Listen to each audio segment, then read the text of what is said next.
Good morning, y'all. I'm so excited for our next chapter in this awesome book. I really do love this book. So chapter 9, Bradley Chalkers. What are you doing out of class? It was a teacher. Bradley didn't know her, but it seemed as though every teacher in the school knew him. I got a hall pass, he told her. Let me see it. He showed it to her. Miss Ebel gave it to me. Go ask her if you don't believe me. Where are you going? Library, he said, to get a book. Okay, but make sure you go straight to the library. No detours, Bradley. He had lied. He wasn't even allowed to check books out of the library. The door to the counselor's office was open, so he walked right in. I'm here, he announced. What do you want? Carla smiled warmly at him. Hello, Bradley, she said. I'm Carla Davis. It's a pleasure to see you today. She held out her hand. I've been looking forward to meeting you. He was amazed by how young and pretty she was. He had been expecting an ugly old hag. She had sky blue eyes and soft blonde hair. She wore a white shirt covered with different colored squiggly lines, like some kid had scribbled on it. But as he stared at the shirt, he realized that it was made to look that way on purpose. Aren't you going to shake my hand? She asked. No, you're too ugly. He walked past her and sat down at the round table. She sat across from him. I appreciate you coming to see me, she said. I had to come. Miss Ebel made me. For whatever reason, I'm glad you came. I meant to go to the library, he explained. I came here by accident. Oh, I don't believe in accidents, said Carla. You don't believe in accidents? That was the craziest thing he had ever heard. She shook her head. What about when you spill your milk? Do you like milk? Asked Carla. No, I hate it. So maybe you spill it on purpose, she said. You just think it's an accident. She smiled.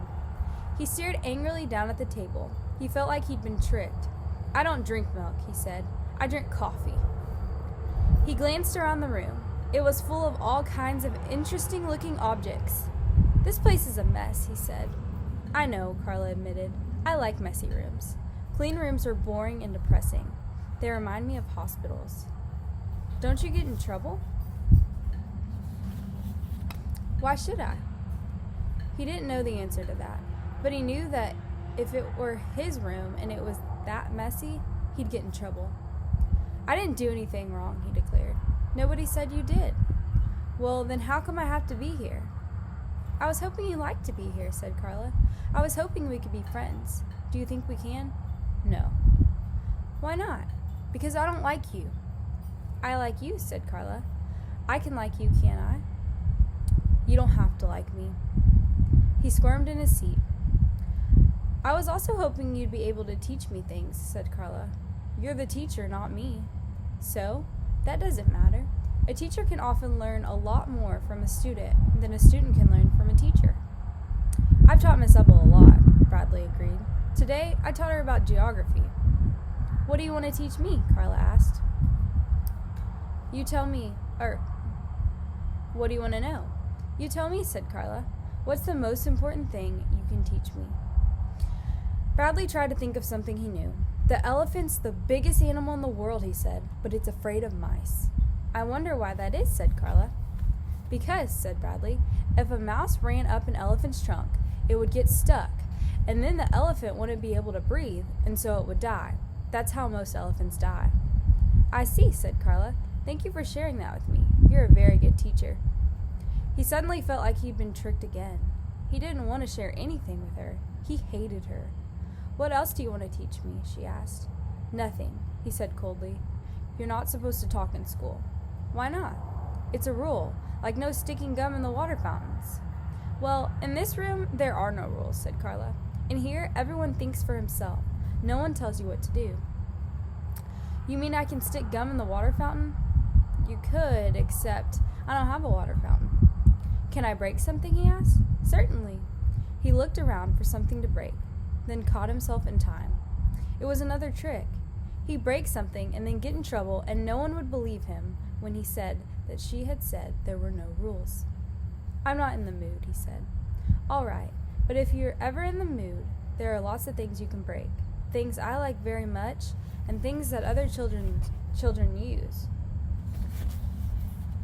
I will, he assured her. I know. I know karate. He raised his hand sideways over the table. I can break this table in half with my bare hand. I'd hate to see you hurt your hand.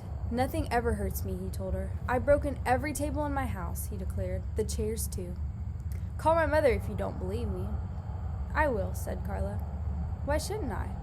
You should. She did, too. For the rest of the meeting, no matter what he told her, she believed him. When he told her that his parents only fed him dog food, she asked him how it tasted.